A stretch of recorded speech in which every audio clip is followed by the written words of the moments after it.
Welcome to Pushpa Rangoli Art.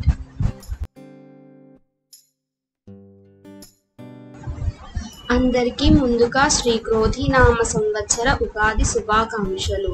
ఈ 2024లో April 9వ తారీఖున వచ్చిందండి ఉగాది పండుగ. ఇప్పుడు మనం ఉగాది ప్రసాద శ్లోకం చెప్పుకుందాం.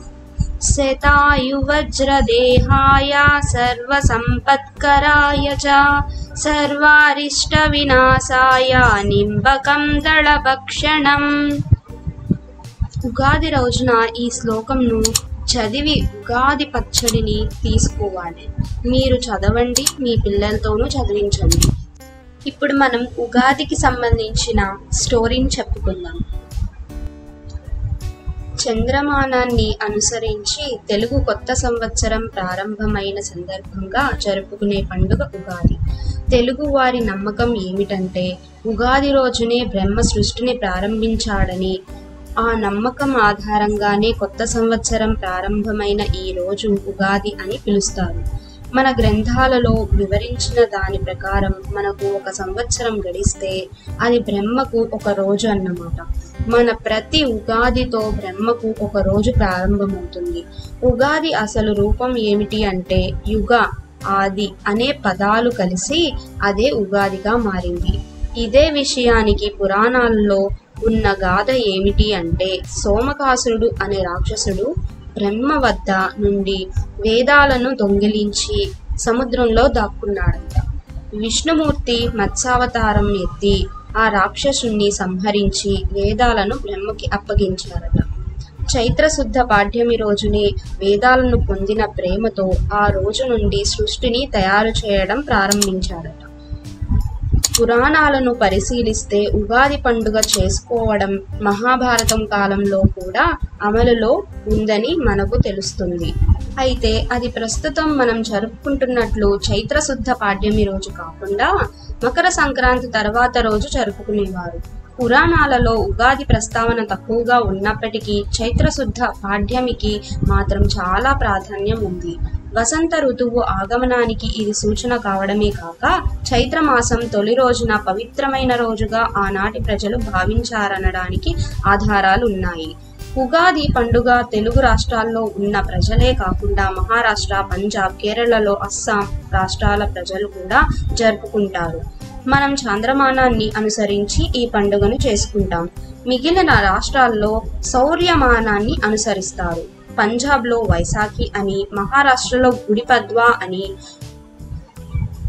అస్సాంలో బిహు అని, కేరళలో కొల్ల వర్షం అని పిలుస్తారు. ఉగాది రోజు మనం ఏం చేస్తామంటే తలంటి పోసుకుంటాం, కొత్త బట్టలు కట్టుకుని ఇల్లంతా శుభ్రం చేసి అందంగా అలంకరించి మామిడి తోరణాలు కడతాం, వేప పువ్వు పచ్చడి తిని పంచాంగం శ్రవణం చేస్తాం. అసలు యజమానిగా ఉన్న ఆంతర్యం ఏమిటంటే పర్వదినాల్లో లక్ష్మీదేవి, నీటిలో గంగాదేవి నివాసం ఉంటారు కదా. అందుకని ఆ రోజుల్లో తలకి నూనె రాసుకుని తలస్నానం చేస్తే లక్ష్మీ గంగామాత అనుగ్రహం పొందుతామని పెద్దలు చెబుతారు. ఉగాది రోజు మనం షడ్రుచులని తీసుకుంటాం. షడ్రుచులు అంటే 6 రుచులు అని అర్థం.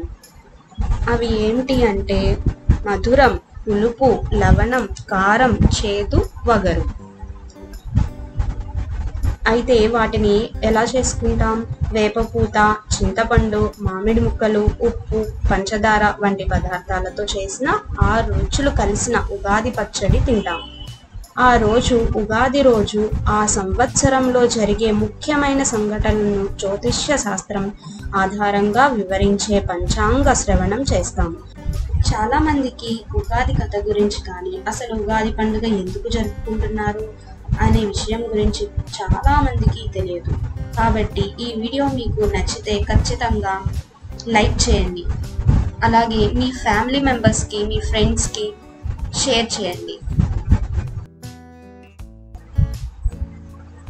శతాయుర్వజ్రదేహాయ సర్వసంపత్కరాయ చ సర్వారిష్ట వినాశాయ నింబకం దళభక్షణం.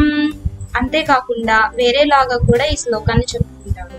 శతాయుష్యం వజ్రదేహం దదాత్యర్థం సుఖాని చ సర్వారిష్ట వినాశం చ నింబకం దళభక్షణం.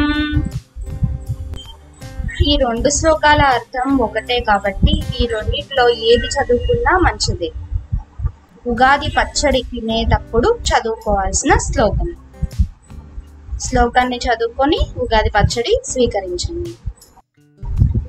వేపపూతతో కూడిన ఉగాది పచ్చడిని తినడం వల్ల దేహం వజ్ర సదృశమై సర్వారిష్టాలు తొలగిపోతాయని, 100 ఏళ్లు సుఖంగా జీవిస్తారని ఈ శ్లోకం యొక్క అర్థం. అందరూ శతాయుషులు అయి ఆయురారోగ్యాలతో సంతోష సంబరాలతో వర్ధిల్లాలని కోరుకుంటూ సైనింగ్ ఆఫ్.